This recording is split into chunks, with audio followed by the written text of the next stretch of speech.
চলছে বিশ্বকাপ। নেইমারের পাঁজরে এসে কলম্বিয়ান বুটের আঘাত, মুহূর্তেই স্তব্ধ স্টেডিয়াম। চিৎকারে লুটিয়ে পড়লেন নেইমার জুনিয়র। ঘটনাটি 2014 সালের 5ই জুলাইয়ের, আর গত রাতে 5ই জুলাই 2025-এও ঘটল একই ঘটনা। এবার প্রতিপক্ষ পিএসজি, আর নেইমার স্থানে তাকেই গুরু মানা মুসিয়ালা।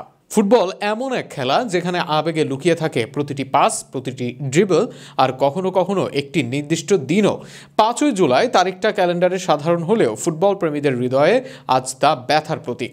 2014 সালে এই দিনে নেইমার কাঁদিয়েছিলেন কোটি ব্রাজিলিয়ানকে, আর ঠিক 11 বছর পর 2025 সালের 5ই জুলাই কেঁদে উঠেছে জার্মানির হৃদয়।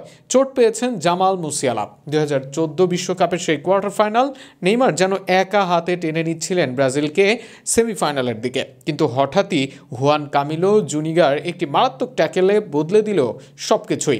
পিঠের হাড়ে ছিটকে গেলেন বিশ্বকাপ থেকে। মাঠে কাঁদছিলেন নেইমার, আর টিভির পর্দায় কাঁদছিল গোটা ব্রাজিল। আর এবার 2025 সালের ক্লাব বিশ্বকাপ বায়ার্ন মিউনিখের হয়ে খেলছেন জামাল মুসিয়ালা। আধুনিক ফুটবলের সবচেয়ে প্রতিভাবান তরুণদের একজন তিনি, কিন্তু হঠাৎ করেই ঘটল দুঃস্বপ্নের সেই মুহূর্ত।